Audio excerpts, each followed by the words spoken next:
Welcome to the Empowered to Connect podcast, where we come together to discuss a healing-centered approach to engagement and well-being for ourselves, our families, and our communities. I'm JD Wilson, and I am your host. And today on the show, Jesse Ferris and Becca McKay join me to talk about how we teach our kids to self-regulate. This is a topic we've talked about a lot of different times in a lot of different ways on the show before. And if you are familiar at all with this topic, you know that there is no amount of conversation we could have to exhaust this topic. And so today we'll talk about what is a parent's role in self-regulation? How are we teaching our kids that?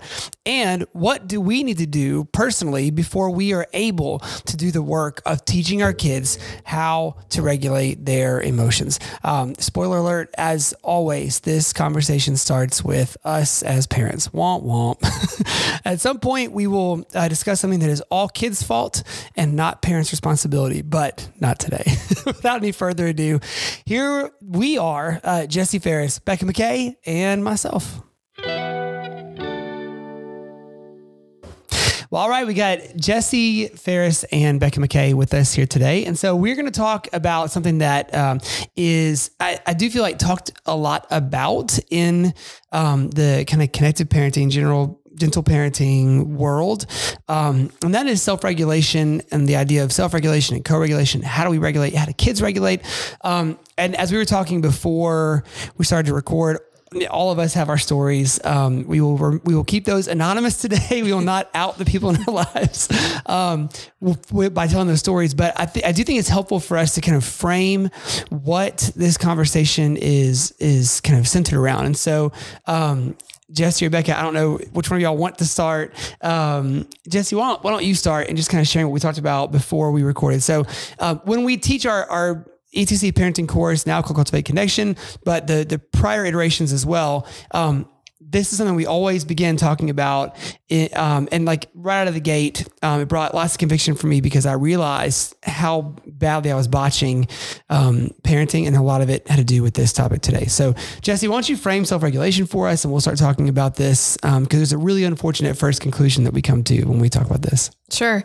I think one of the common experiences in parenting is having to withstand other people's feelings. That might be just having human relationships too, right? Yes. But especially in parenting, when our kids aren't able to self-regulate and can't take the lead in co-regulating, it's our responsibility to do that. And I think a lot of us as parents are like, I don't even know how to help my child, because anytime they flip out, it makes me flip out too. And this is a common question that we get asked by parents. Mm-hmm. And I think too, like when you think about regulation, even just that word, I think what comes to people's mind is calm down, but it's really a lot more than that. My favorite analogy of regulation is like thinking about a thermostat. So when it's like in Memphis last summer, 119 degrees, you got to set your thermostat to blow out that cool air, right? You got to set that setting to get it to cool down. But then in the wintertime, when we have like everything is frozen because everything is, underwater, and then it freezes overnight, well, we got to turn the heat on. And so regulation is like when you have to make an internal adjustment to meet the moment. So it's not just like calming down. Sometimes it's, the scientific word is alerting, but it's like the right amount of calming or alerting for that situation. And so I think when we just think about regulation, again, we always apply it to like those big explosive crisis level meltdowns. Right. But we got to also just like take a step back and just remember that regulation is everything. And, real quick, just kind of how does it develop in people? When we're babies, our parents are external regulators. So like we're cold. All we can do as babies is cry. We're hungry. We cry. We need a diaper. We cry. We're bored. We cry. Like our only communication model at the very beginning is I'm upset. Help me. Right. And then the parent has to make all the adjustments, or the caregiver has to make all the adjustments for us. And then over time we can co-regulate. As we get a little older, we can co-regulate. We can meet our caregiver and find that experience together. And actually, one of our favorite explanations of this process is from Robin Goebel and some of the people that she's studied from. And she talks about how self-regulation is when we internalize that co-regulation. So even as adults, when we're quote unquote self-regulating, it's because we've had that co-regulating experience. This, from ages and stages, like it can be really complicated because when we go through ages and stages, it can be really complicated because we can think about, like a baby, for an example, and there's like a lot of debate of like how much comfort and care do I provide my kid? How much do I leave them alone to kind of self-regulate? And, there's lots of research out there, but where we at ETC in the connected parenting world would land is that by providing support, we're actually scaffolding that kid to develop self-regulation over time. And we won't go super deep into just infant for today. But then like when Jesse's talking about, okay, but whenever the kid's crying and you're tired and you're stressed and the other kid needs you, your ability to soothe that baby, toddler, teenager, spouse is like so dependent on how you're doing in that moment. And I just think that that's like not a one-time thing. That's like every hour, every day. Earlier today, something happened. It stressed me out. And Jesse was like, Becca, that was your window of tolerance. Like it just closed. Like you're not okay. So like the stressor that happened was tiny, but because I had other stressors going on. Right. That's right. Man, I was out of whack. And Jesse co-regulated me. Like as a grown adult coworker, she sat with me. She just said, it's okay. It makes sense that stressed you out. You're not crazy. Like you just sat with me for a second.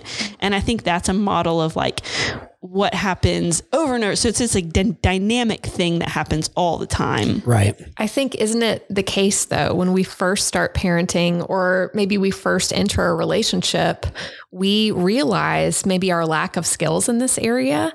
Maybe there was like kind of a lack that we had in our childhood or adolescence.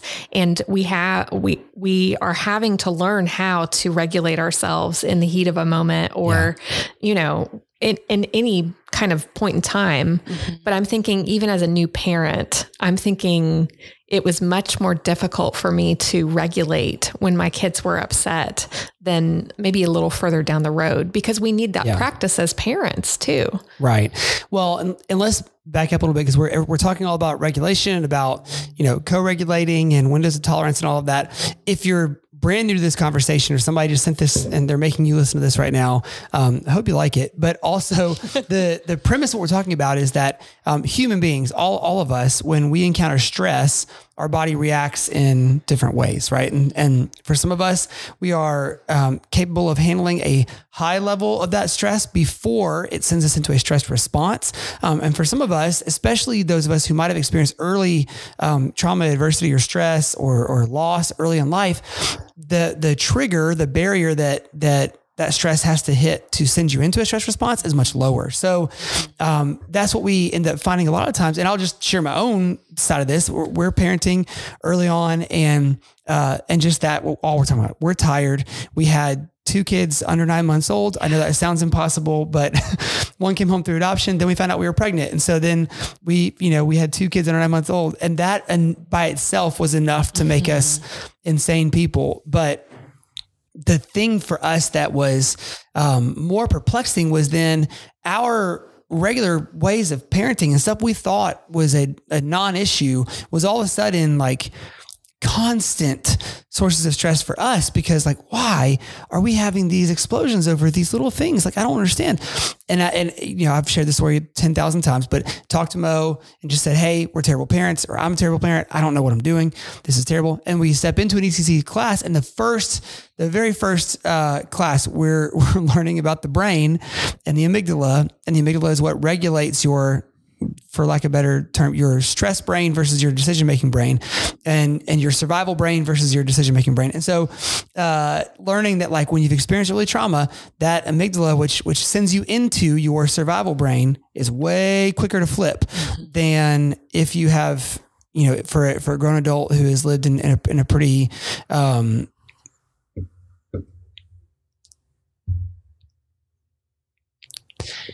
and so if you have not encountered a lot of stress early on in life, or early trauma or adversity and stuff like that, that that trigger is a lot slower to flip than it is for maybe our kids who have experienced it early. And so once I started to understand that, my empathy went through the roof because I was like, oh, okay, so what's happening here? We just have to be able to help teach how, when that stress hits, how to regulate and bring it down. And so that was when, Jesse, you talked about mirroring and then mirror neurons, which blew my mind when I first learned about it. But why don't we talk about that here, because it's going to lead into our next part of our conversation. Sure. We were talking about how I think a lot of times when someone that you're interacting with is blowing up or melting down, we might come into it and tell them to calm down, kind of what Becca was saying. So we might say, come in with that soothing voice. It's okay. I'm right here. But if your kid is big and loud, that might make things worse. Mm-hmm. And one of the things that we sometimes suggest trying, of course, just try it. It may not work for you. It may work, is matching their facial expression and their affect. So whereas you're not flipping out, you maybe make your eyes big like the other person's eyes are big, and you make your eyebrows go up like the other person's eyebrows are up, and you come in at maybe even the same tone of voice as they are. So the kid's saying, I don't have enough time to study for that test tomorrow. I'm out of time. I've got to go to bed. And then you come in and you say, oh my gosh, you are so worried about this. I can tell that's a really big deal to you. Yeah. Versus it's going to be fine. Mm-hmm. And matching that tone, that affect might make them feel heard and feel understood. And it might just be what they need. Well, I think, immediately to that, the unfortunate part of this conversation is that like with most times we talk about stuff on this podcast, like it comes back to us first as parents, right? There are times where somebody flips a lid and it flips my lid instantly when it happens. And so my wife will walk in a situation and be like, hey, what is going on here? And like, kind of give me the eyes like, what are you doing? And later on, she'll say, why do you think that made you, why it triggered you so bad? And it takes a minute to sometimes figure out, oh, here's why. And it's something I'm very insecure about myself. And I'm terrified of our kids having that same insecurity paralyze them when they get old. So I'm trying to nip it in the bud now and cut it off now and not let them, and so in my stress, I'm only escalating their stress. And so one of the things that often happens is when you start to get to that age of like 3, 4, 5, that kind of that meltdown age where your kids start to, in church, we always talk about, growing up, like that's the age that you learn that kids are sinners. Like that's the age that you see sin for the first time. Now that's a bit of a misnomer, because that's the age where kids are starting to be able to externally process and verbalize, like, I need some help and I don't know how to handle this. And so it's very easy, if you are unaware of what's going on in the brain, to then just begin treating that like a logical situation. Like, what are you so worried about? Stop freaking out right now. Mm-hmm. Which if you are in a bad place and you are already stressed out about something and someone brings that to you, no one ever goes, oh, you're right. I should calm down now, Father. Thank you for that. Would you like a cup of tea or something? Like, no, they're like, you calm down. I'm fine. So we can so quickly escalate. And when we come in, and Jesse, you mentioned this, like coming in too low can also sometimes escalate the situation. Well, to throw a wrench in all of that, I think a lot of this comes down to like the 2.0 of that is us understanding our kids and being curious about them individually. Because I will say, like, there's a kid I know that coming in low like that is the only chance that you have to being able to get the conversation like tone calmed back down. And there's another one that I have. If you come down low, they fly up even higher. Like, oh, so you don't even think this is important. And so like we learned that the hard way, but once we learned it though, it does give us a clear avenue and we understand how to then begin approaching them. And Becky, you talked about the thermostat idea. Why don't we kind of talk about that idea of like, when the house is extra hot, it might take a longer time to calm down. Yeah. Think about, you went on summer vacation, you left your house for a couple days, you turned the AC to like 90 or something. And then you're back in the house and you're hitting it, if you're my husband at like 61 or like me at like 71, cause we all have different comfort levels anyway, but it's going to take some hours. Like we're not going to walk into that house and it's not going to feel comfortable to us for a minute. Yeah. And I think, taking that analogy to regulation with people, man, do we want quick fixes so bad? Yeah. Like we just do. As humans, you said it, Jesse, we don't like it when other people are upset. We don't like it when we're upset. We don't like to be uncomfortable. And so, God, we just want everything to be like, okay, I'm going to do this tactic or strategy. And then within 2 minutes, everything should be soothed. Well, sometimes that's just not the case. Like sometimes it takes time and it depends, if that house is 90 degrees because you were gone, or maybe, the heat went out in the winter and it's freezing cold and it takes you a long time to heat it back up. So just that kind of principle applies here. You said something just a second ago that I thought was interesting, which is just the idea, like every kid is so different and what they need is so different. Mm-hmm. And it just made me think like, oh man, I would say the three of us at this table are really great with kids. I would say that as like a generic thing, but like pretend like each one of us was like a substitute teacher. And like our job every day was just like go into a random group of kids, 30 kids, and just like make it happen. There would be some days that we connected really well and easily and our personalities meshed and like we did awesome. And there would be other days where it would not go that way. And I think, we can't overstate the relational importance of like building that long-term relationship, whether that's kids in your home, kids that you serve, kids that you interact with, whether you're a counselor, teacher, whoever you are listening today, like it does take time. And so it can feel like, man, I've been working with kids for 15 years and 9 times out of 10, when I do this approach, it really helps. But with this kid, that is not getting me anywhere. So it takes a level of like regulation takes creativity. Like it takes a level of creativity and getting to know individual people. And I think the other thing about regulation that's coming to mind with this conversation is, sorry if I'm taking us somewhere that you didn't mean for us to go, good. JD, but is this idea of like, man, we want people to have the same emotional response that we would have. Yes. Don't you think like as adults, we're like, that is a silly thing for you to be upset about. Don't we feel that way all the time? Yes. Like that is so silly that you're worried about that. Your teacher has given you A's on everything. There is no world in which you should be nervous about that test. Or you were first in line yesterday. It should not matter that you were first in line. You had the blue plate at lunch and sister can have the blue plate at dinner. Like it does not matter. Yesterday on the way to school, you can sit in them. Yeah. Man, we just like diminish each other's feelings. And I think you said it, using logic is going to connect with that emotional part of the brain, but it just doesn't. Yeah. And then I think about as an adult, like what are the things that make me like dysregulated and like if I'm really anxious about something, you guys are my friends. You're not going to come to me and be like, well, that is just a silly thing to be anxious about. Like, that's not how you show empathy. But then with kids, aren't we constantly just like telling them you're so silly for feeling that feeling? Right. Yes. Well, and the thing that I was thinking about when you started that, the reason I was like, oh yes, when we are, so it's our oldest 13th birthday today. So, he's, turning 13 and, about 8 feet tall. He's about 8 feet tall. Right. So you're saying you're feeling a little weepy today. Is that what you're saying? Well, what I'm feeling is lucky that he's about to outgrow. We share the same shoe size right now, and he's got some amazing shoes. And pretty soon he's going to keep on growing. He's going to outgrow these amazing shoes that he's got. And so I'm encouraging him to keep them clean and take care of them. Because one day I'm going to get my 13-year-old's hand-me-down shoes. Yes. And so like, yes, definitely keep your shoes clean. But the thing that I was thinking about is,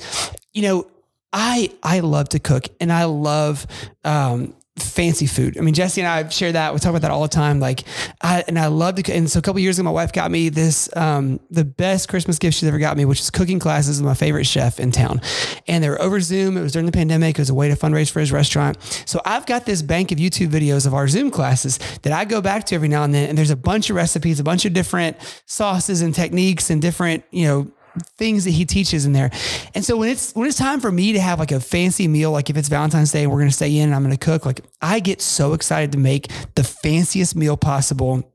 and I want it to be delicious, and I'm going to put all this effort into it. And my wife and I love to enjoy food that way. Like that's it. If I did that for the 13-year-old's birthday and we had like, chicken beurre blanc and, roasted Brussels and like adults might love that meal, he would feel so offended. Like, you thought I wanted this crap on my birthday? Yeah. Where's the Five Guys? Like, I want burgers and fries and Coke and greasy food and ice cream, And so how cruel would it be for me as a parent to just assume, well, I would want this fancy meal for myself if this was my birthday. So I'm going to do this for you. And if I don't communicate that ahead of time, and then he shows up and he brings that to me, like, you seriously thought this is what I wanted? And I had just put in so much time to cook for that. I would be so offended that he was offended. And we would then just re-offend each other over and over in that conversation. Well, he's my kid and I love him. So today's not about me. So I'm trying to think about how can we make sure that birthday dinner is right, and what do you want for dessert, and what kind of things are going to make him feel special and loved today. And that principle transfers exactly over to this whole idea of how we care for them as well, right? Like, just because I might need to be completely alone with nobody talking to me for a few minutes, and then I'm going to need to verbally process for a minute, whatever, does not mean that's how our kids are going to handle their stress as well. And so I just got to learn the same way I'm going to figure out what kind of shoes he might want or what kind of dinner he's wanting on the plate. Like, I've also got to figure out, like, when he's feeling stressed, like, what does that feel like to him? And then what helps him to be able to then like regulate as well. I think you're highlighting why I felt like I was not great at this when I was younger, when I was a new mom, when I was a new adult. Yes. Because I didn't know my kids very well yet. And I didn't know myself very well yet. Right. Right. Or even know myself as a parent. And so I think, we don't like this answer, this whole, like, you have to try it out. Right. Like, try it, make some mistakes and learn that way. But that is something that we're all doing as parents, is like, well, that didn't work. Okay. I tried the mirroring neurons. That one's not working for that kid. Right. And you hear it in JD's description of, like, I know that that's going to not work for this kid, but it will work for this kid. And you do that through the process of trial and error, right? To our own detriment. But I mean, it's the only way, really. And I think, it also pulls out for me this idea of the capacity to be present to emotion. And that's a whole nother can of worms, right? We could have a whole nother podcast on the way that we are present to emotions and where that comes from and how that's built in our lives. But I think, as we're exploring as parents and adults, being able to think about, all right, what was it that triggered me? And sometimes it might just be, this person was unhappy. And I don't like it when people aren't unhappy. Wait, you know what I'm trying to say? Yeah. So, I don't know, but I think what it's pulling out for me, hearing you guys talk, is just how much being known is central to regulation. Like, to feel that someone is present with you and knows you and is sticking with you, even in the midst of whatever it is that needs to be regulated. Yep. That's perfect, Jesse. Yes. Like, and I think the beautiful thing about, because I would imagine that if you are in a place of despair when you come into this podcast, you're probably back to a place of despair now. Like, oh, cool, great. Yeah. So just try stuff and figure it out. And like, there is no answer we can give you. Like, thanks a lot, Jesse. Learn your kids and parent them well. Well, that's why I'm listening to you guys, dummies. Like, I need y'all to give us something to so we'll get to some practical steps in a second. The beautiful thing about that is, yes, there's learning. Yes, there's different, trial and error and all that. There is, though, some science that does kind of guide these things. And the beautiful thing about the way technology and education and academics and research is developing and quickening in our time now is that we can point to some research to say, that give you a perfect example. My dad ran cross country growing up. I ran cross country growing up and track and stuff. And if my dad was going to cross country practice growing up, they'd be in the middle of a hard track workout and the coach would be screaming at anybody that like even looked like they were going to get near the water hose, like, only sissies drink water. You're not going to drink water out here unless you're weak. Keep going. Strong people don't need water. Well, luckily, science has borne that out to be a complete falsehood, right? So like, the coach is just doing what he knew because his coach before him had taught him that. Well, now we have some science to change that particular part of coaching. So I had a coach that was yelling at me about, effort and trying harder and you can go harder than you think you can, all that. He wasn't yelling, don't drink water, because we now have some research to show water actually helps your performance a great deal. So we'll get into a little bit of the science stuff now and kind of give you some hope in terms of like having some frameworks for this. But again, some of these things you're going to have to try with trial and error. Some of these things you're just going to start to see like, oh, there is a scientific correlation here that when we do handle these situations in certain ways, they do work in helping to de-escalate. So, Becca, like if you will, why don't you talk us through kind of like some of our core principles of like when we talk about self-regulation and how to kind of co-regulate with kids, like some of the practices that are science-based that we're looking at, like what are some of those things and what's happening in our brains as we are helping our kids with that? Absolutely. I mean, I think the easiest, or not easiest, but a simple thing to think about is start with the body.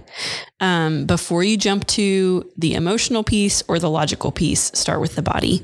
So what are physical things that you can do together with your kid or offer to your kid that can get them moving, that can get them hydrated, that can get them a snack? Because if you remember, you mentioned at the beginning, JD, whenever someone is dysregulated, that upper part of their brain, the logical part, it's like the light switch is turned off. Mm-hmm. And so in order to get that light switch back on, so while that light switch is turned off, I mean, I could have the most beautiful, eloquent argument in the world as to why this is going to be okay.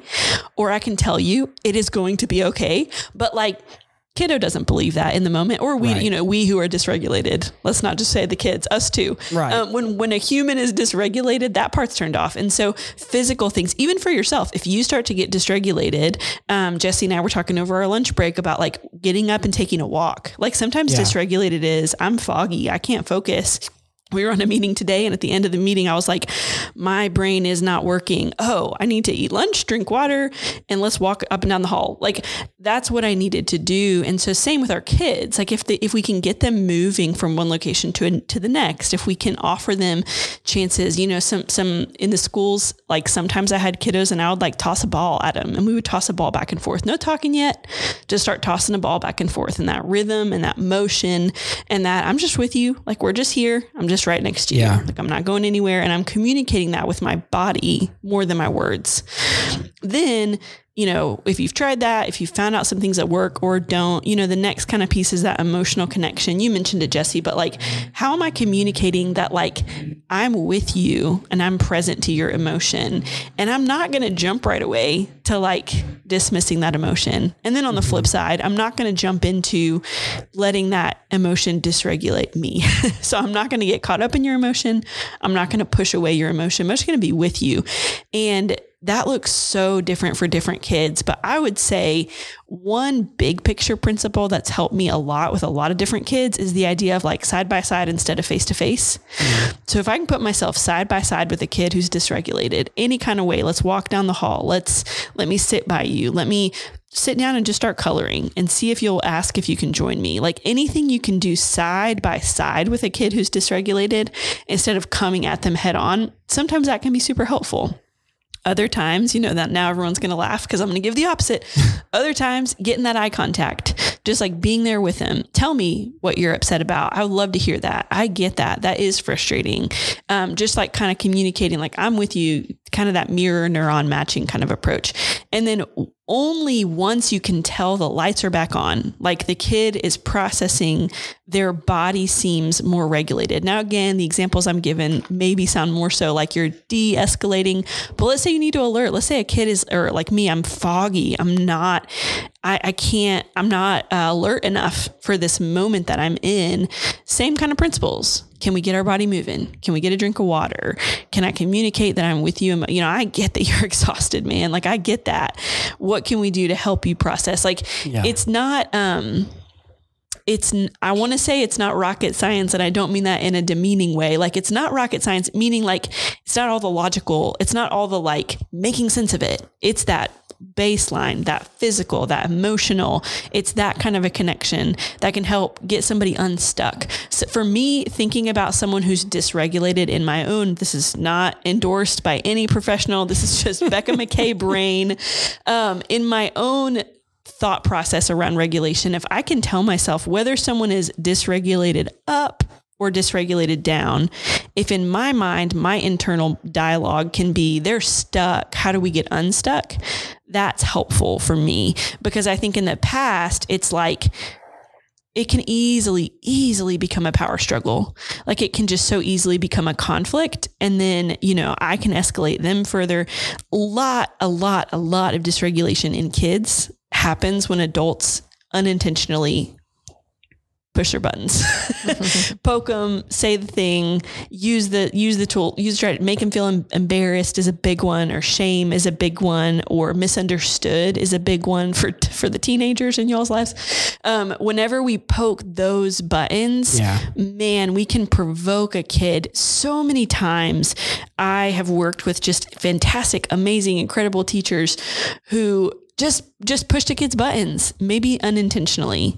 And once that dysregulation pops off, man, if you're not really, really thoughtful, the gut reaction is to jump in and protect yourself. Like the gut reaction as an adult is like, no, you will not. Like, I will not let this happen, especially in front of an audience of siblings or someone else, or we're at Target and we're in the aisle. Like that idea to protect our own image pops up a lot of times in adults. So I know that was a little bit of rambling, but some of the science behind it is this whole idea of like regulate first before reasoning. Dr. Bruce Perry talks about that a lot, like regulate first. That's the first step. If we're not regulated, the rest of it, I mean, it can be the most beautiful tactic in the world. It's not going to do too much. What would you add to that, Jessie? Well, I'm just thinking, I love that you're reminding us that we could be too ramped up or too kind of down low. And I think for kids, especially young kids, we can make assumptions about their behavior being one direction, but it might be the other. For example, they might be melting down because they're too tired, or because they're too dysregulated, overwhelmed, like too up high. I have a kiddo that speeds up the more tired she gets, so it's like, we can't make assumptions that one behavior means one thing. We've got to be investigators, right? Like we keep talking about. Right. And I keep thinking about, I loved the analogy you gave about cross country with your dad and yourself, JD, and how maybe some of our old science would have, and maybe you still hear this today, or maybe this is your kind of knee-jerk reaction, is to ignore what's happening. Oh, just ignore that tantrum. It'll go away. Right. Or, send them away so they can get their stuff together.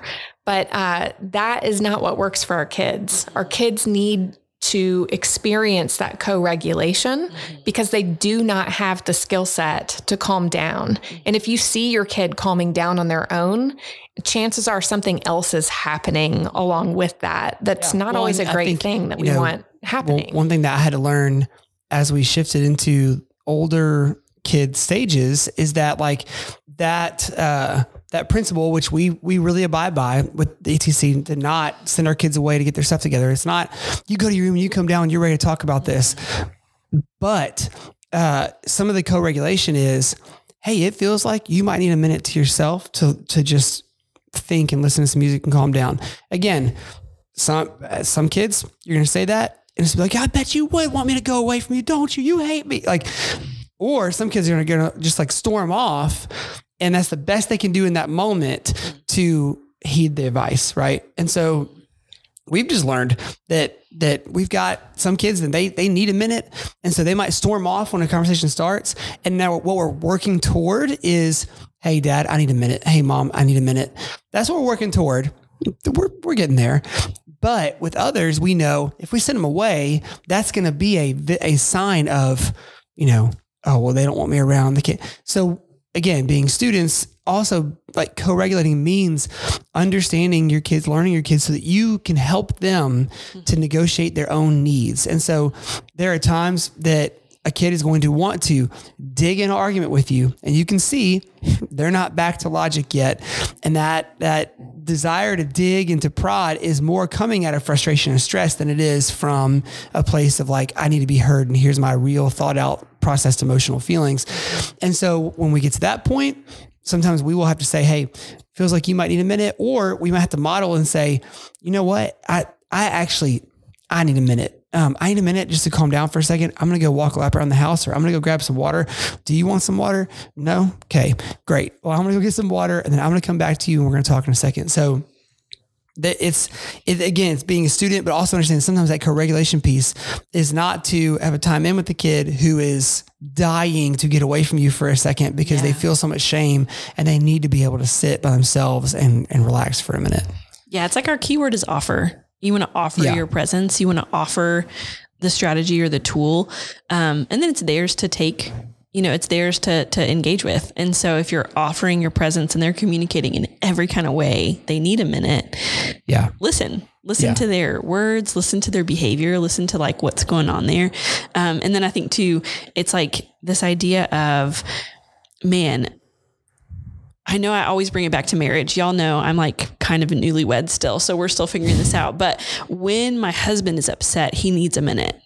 When I'm upset, I need to be like right up under you. Like I need to be right with you. I need to be next to you. I need to know that you don't hate me. Yeah. And so in our marriage, it's like learning that, oh my goodness, we have complete opposite ways of regulating. And so when one of us is upset, we do a pretty good job of like meeting each other in the moment, but we're like still working it out. Like, what does it mean whenever we're both, what does it mean whenever our needs are clashing? Mm-hmm. And so same with our kids. Like, I think you just mentioned a great example of like, hey, I need a minute. Like, I think knowing yourself, you said it, Jesse, too, like in the early days of parenting, you didn't know yourself as a mom, knowing yourself and then thinking about, in a relationship with a spouse, there's a little bit more of like, we can talk it out and like, we can make some compromise. We can make some, plans and like in our marriage, this is what we're going to try. This is what we're going to be okay with. I would say we have to use a little bit more like self-sacrificial, sacrificial love with our kids. Yeah. And so, but you have to know it. You have to know,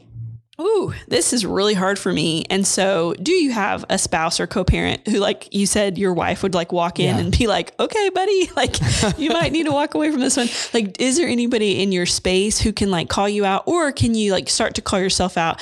And what are those on the fly things that help you? Like, what are those little things? I was going to say, let's talk about what we do when our regulating strategies for ourselves and our kids don't match, because I do think that probably happens a lot. Right? Yeah.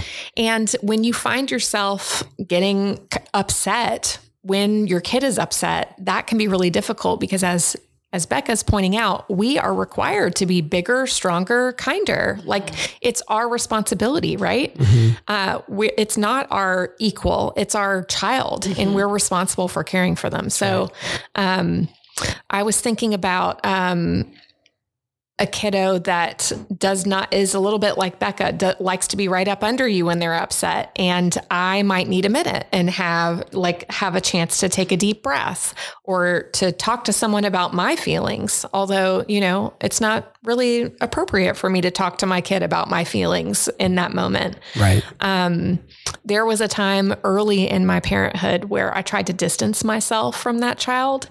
And it was a disaster. It was a disaster because that kiddo wanted to do anything they could do to get to me. Yeah. And it's when you've got the pull and the push, you just don't want to be in that kind of situation. But I know there's a lot of parents that are listening to this right now that are like, I don't know what to do when I can't get away from my kid. Mm-hmm. Yeah. So what would y'all think are some strategies? I love to take a walk personally, like get out the door, and use JD's tactic, but instead of removing myself from the kid, which is not possible, to say, hey, can you come with me to the fridge really quick? I need to take a drink of water. That's like some deep breaths and some silence for a second. Yeah.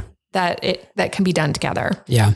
I think, we've kind of stumbled through this one, and, the other frustrating thing is that kids change too. Right. Yeah.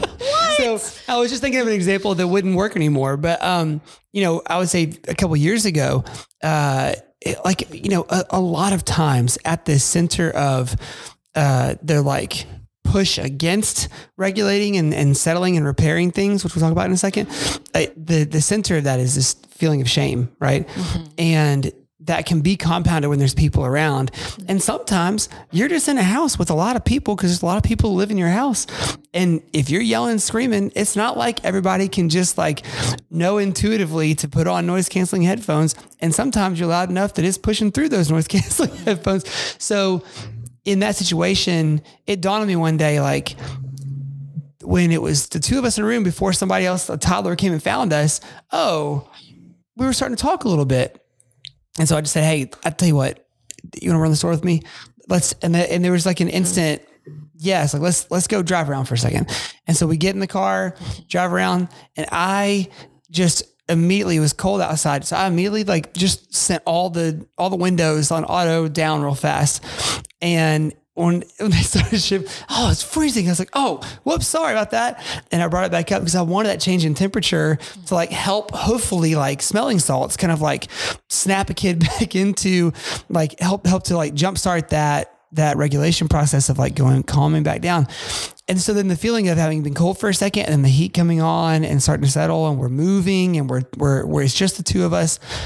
After about 5-10 minutes, like floodgates open, and it was not at all a hard conversation to settle what had happened. And something silly, as it usually is, had then hurt feelings in a way that was connected to something deeper that we didn't realize. And then it escalated because of, the way that one of us had handled it. So like once I saw that, the next time that happened, someone came up, I'm like, okay, well, I can't go take a drive right now, but I can get alone real quick. So like, it's either pick the kid up, take him with me. We're going to get alone real quick. So we're starting off quiet and alone and nobody else having to hear it. Or if the car is accessible, if a walk is accessible, like you were saying, all those are side-by-side activities, to Becca's point too. Yes.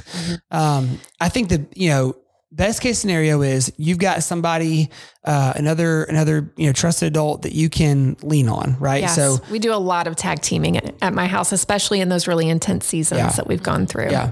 And that's not always the case. Right. And sometimes either one parenting partner, spouse, somebody's out of the house, like they're at work or they're gone somewhere else or whatever.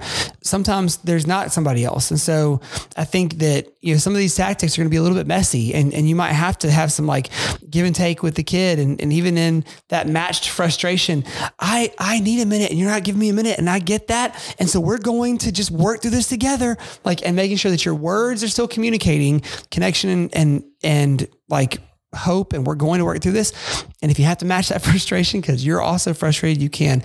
So over time, trying these different things, like trying these different tactics, like with the goal of getting back to a calm place, is all leading to the hope that you can then repair with that kid. Right. Mm-hmm. And I think too, like in those moments, as a parent, we're using these examples and y'all are probably listening going like, okay, but there's more than one kid. Like, what am I supposed to do when like 3 of them are melting down and they have 3 different needs and I'm just one person? And so I'll just say like, we see you, like all three of us on this podcast in different settings have been the adult who's trying to regulate a lot of people. Right. And it's really hard. And I think my best advice is you just do the best you can with what you've got. And so I think, as adults, you do have to know your threshold. And if you're hitting a threshold where you are going to go the other way, even if it does dysregulate your kid and you need to tap out, like the principle of put your own oxygen mask on so you don't pass out waiting on the kid. Yeah. So I think there are thresholds. Like if you're in a situation, if you're a teacher that's got 30 kids, like you do have to know your threshold. And then I think too, what's really hard to do when you're in intense seasons like this is to like pause, take a step back, pay attention to the patterns. Probably you can identify, I'm sure both of you with your own kids and your families, like you can identify this tends to happen more when someone's sleepy or when such and such happens or when such and such had a bad day at school. Like, and so when you're calm, when you're fully calm, maybe even away from your kids, you can like pause and think and make plans and strategies. And then I think, my last piece of advice just on the whole, like, how do you do it with a lot of people kind of idea in the classroom a lot. If we had kids who tended to kind of blow up, like dysregulate up instead of dysregulate down, you do have to like have conversations with the other kids in the space about, hey, we're going to respect that person's space. We're going to respect that person's boundaries. We're not going to like like poke them when they're really upset. If they're starting to get upset, we're going to try to be kind. Like you do have to do some teaching of the other people involved, whether that's siblings, whether that's classmates, whoever it may be. That's not a bad thing either. I mean, learning together as a family to respect each other and our windows of tolerance and stress capacities and all of that's really important. I think, too, you know, I'm a giant fan of being proactive. So I love that idea of like looking at the patterns. I mean, I was thinking about when you said that my family does not hang out late at night together. We try over and over. It just doesn't work, y'all. We've got a couple of people in my family that are not night owls, a couple people who are, but it just doesn't mix well. I mean, it's not a fun time for all of us. So do I wish we could be that family that stays out till like 11 p.m. on July 4th, having so much fun and hosting the cookout? Yes. I wish we were those people, but we're not. So it's like coming to grips and accepting the family that you have and then making smart choices. You know, like if this always happens when you're by yourself and you're like, then I'm going to be like, oh, I can't handle that on my own. I'm not going to the Chick-fil-A play place unless Nick is with me or whatever. Right. You know, and also just again, this is another topic, but layering in that self-care, because if I am in a tough season or I've got a kid who's really learning a lot about regulation and a lot is, you know, they're just struggling in a certain season, then more than ever, I need to take extra care of myself. Maybe that's a season where I'm getting out of the house once a week and doing my own thing or meeting up with a friend or going to bed early or waking, you know, there was a certain point in my parenthood when I had to be like, you know what? I'm really dysregulated in the mornings. And I hate to say this, but I think I'm going to have to start waking up an hour earlier. Yeah. And I hate it, but it's so much better for my interactions. Oh, yeah. Two things. I said two things that we can kind of close out. And one of them is an unfair thing to bring up right before the end of the podcast. And I'll admit that now, but on the parenting side, like we gotta meet our own needs, like have to. And, you know, we had a perfect example of, this whole principle, everything integrated, that'll lead into my second point here. One, I'm an early riser and a night owl, which is not good for my body. And I understand that. And, you know, I'll pay for it later on in life, I'm sure. But this season does not lend itself to either going to bed super early or waking up right at the time I need to, like for me to get my needs met. So like if Elizabeth and I want to have a moment to talk at night before we both crash, like we're both gonna have to stay up a little bit. We got teenagers now. And like, that's just kind of where we're at.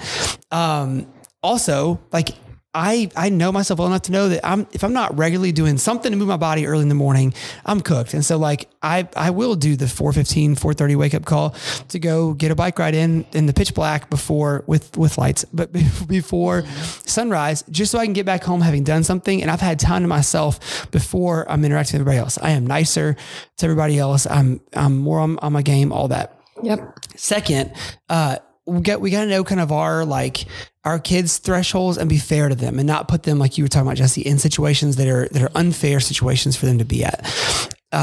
We might have different family traditions or different interests we want to introduce our kids to. And sometimes there's ways to do that in ways that are appropriate for everybody and where there is a good chance everyone can have fun, right? I love basketball. Love it. It's my favorite sport in the whole entire world. We live in Memphis, so the Memphis Grizzlies are our favorite basketball team on earth. Our whole family is obsessed, even down to our 5-year-old. So this leads into the second topic. Like a NBA basketball game is, especially for a good team and there's lots of explosive cheering, is a sensory nightmare. Like it is a sensory overload experience. There is loud music during the intros. There are bursts of fire and firework pops. Make and me stuff. Jump every time, even though I know they're coming every time. I almost jump out of my seat. Loud music when number 12 gets introduced. There are gigantic loud cheers like last night. So we've got one kid that's just got some sensory sensitivities. So this is the thing I was going to bring up that you got to be mindful of in these conversations. And it's unfair to say it at the end of the podcast because this is like a whole other podcast by itself. We're like, layering a lot of things in here, aren't we? Yeah. So one thing that you need to be mindful of, and this is something to put on your kind of curiosity radar. Are you seeing some sensory sensitivities in your kids that might be the source of some of this dysregulation that's popping up, not X, Y, or Z event that might have just happened. Like, yes, the kid might have been mean or whatever, or sometimes you're going to not understand why your kid just flipped. And so for our kid who's got some sensitivities that way, like a sudden loud noise, even if it's a happy noise, like a sudden cheer during a basketball game, might throw that kid into, space. And so for us, I lamented for a while, like, I really wish we could take this kid to the game. I think they would love it. But it's just too much back and forth. Well, then this kid started asking, like, well, how come I don't ever get to go to the games? I want to go to the games. Well, the Memphis Grizzlies, and this might be in every NBA arena. So like, forgive my Memphis pride if this is just an NBA standard thing, but you can go in the arena and you can check out a sensory bag. So, leave your driver's license, you check out a bag that's got noise canceling headphones, sunglasses for bright flash sensitivity, some fidgets in case your kids are needing to, it's hard to sit still in the seat. We heard about this, checked one of those bags out, brought this kid to the game. Absolute nightmare before those headphones went on because it's rowdy. It's a fun, exciting game. And there was just a lot. And once those headphones went on, it was as if you just turned on the biggest basketball loving heart you've ever seen in your entire life. And this kid is booing at the free throw line when she's supposed to, cheering when something awesome happens, high-fiving, getting up and dancing at the breaks to the music that she can hear in an appropriate level through these headphones. It was an absolute game changer. Well, now I know, okay, if we're going to go to the game, that means I got to get there a little bit early. I want to make sure I can get time to go get that bag. Then when we get set down, like I got to make sure I go and, get some water and have some food ready because like that might be another trigger if we're dehydrated and we're at the game and all that. Last night was kind of the perfect scenario. We got to go watch the game. It was awesome. Grizzlies won, which is great, but all the factors were in play. And then right after halftime, I was like, hey, are you ready to go? Or you want to stay for longer? And this kid said like, I want to stay the whole game. Not 5 minutes later, like laying down, like, I'm so tired. Can we please go? I just want to leave. And I was like, done, we're out of here.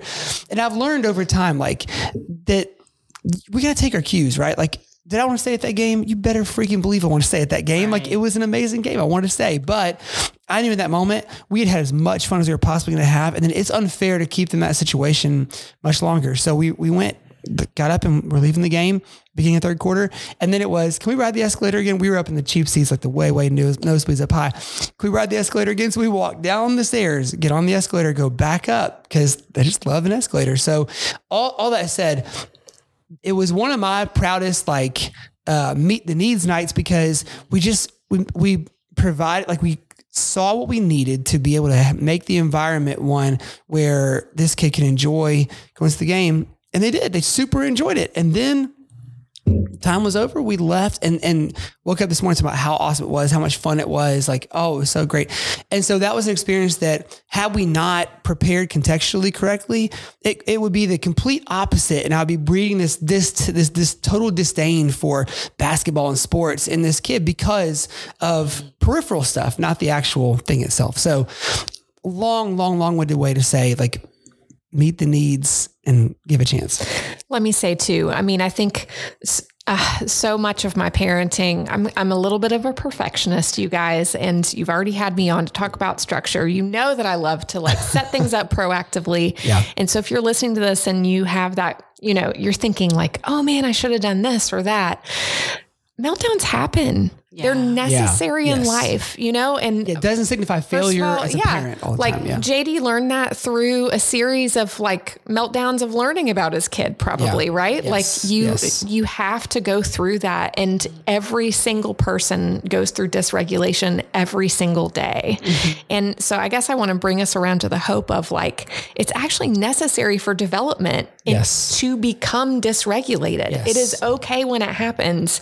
And the whole goal of co-regulation and learning how to self-regulate is that becoming uncomfortable, being comforted, becoming uncomfortable, being comforted. It happens to babies 1 billion times a day. Yes. And it happens throughout our lifetime. And we need the people in our lives to help us reach that state of comfort again. Mm-hmm. And it's only through that experience then that we build resiliency, that we become the, resilient adults that we hope all of our children become. So, and we end up having those really fun basketball game nights, right?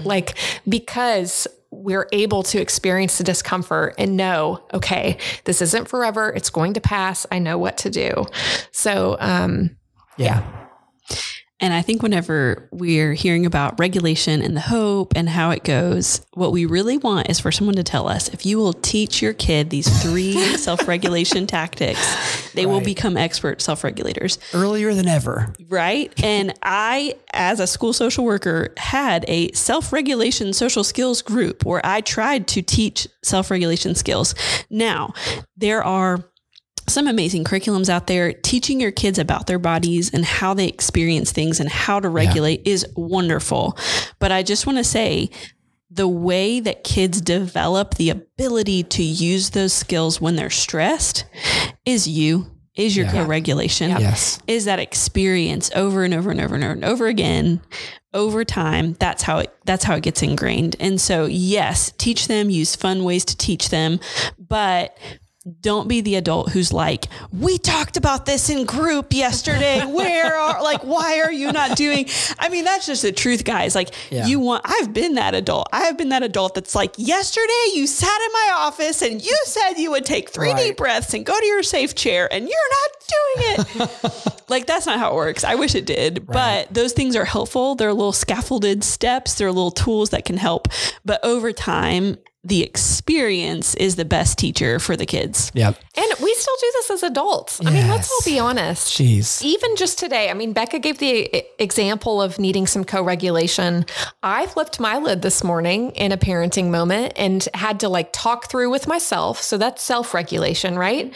But then I got on Marco Polo and talked to my husband about it. And guess what? He was talking about a different problem. That's co-regulation, guys. Yep. Like, we do this for each other all the time. Totally. So it's okay. I think the perfect place to end, Jesse, is that what you brought up a second ago, like babies cry, they're comforted, they're in distress, they're comforted, they're in distress, they're comforted.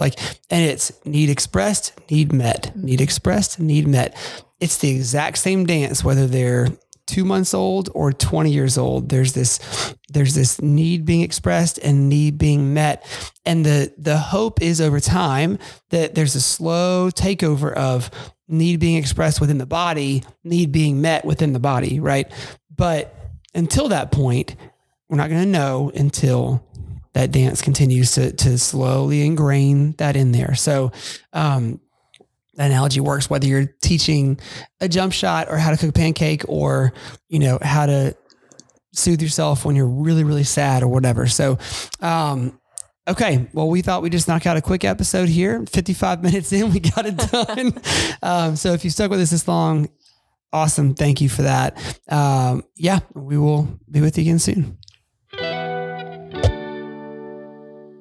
Well, a huge thank you to Jesse Ferris and to Becca McKay for joining me on, for that conversation. I just think that the further that we all get into parenting, the further we get into caring for kids, all of that, the more clear it becomes that this piece, understanding the brain and regulation and how we are able to go from a stress response back to our, closed fist, so to speak, back to our regular brain.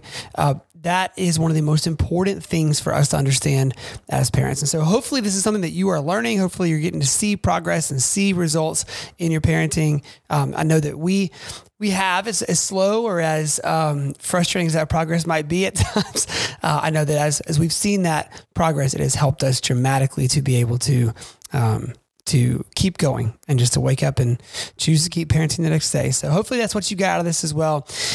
Without any further things to talk about, any further announcements, for Kyle Wright, who edits and engineers all of our audio, for Tad Jewett, the creator of the music behind the Empowered to Connect podcast, I'm JD Wilson, and we'll see you next week on the Empowered to Connect podcast.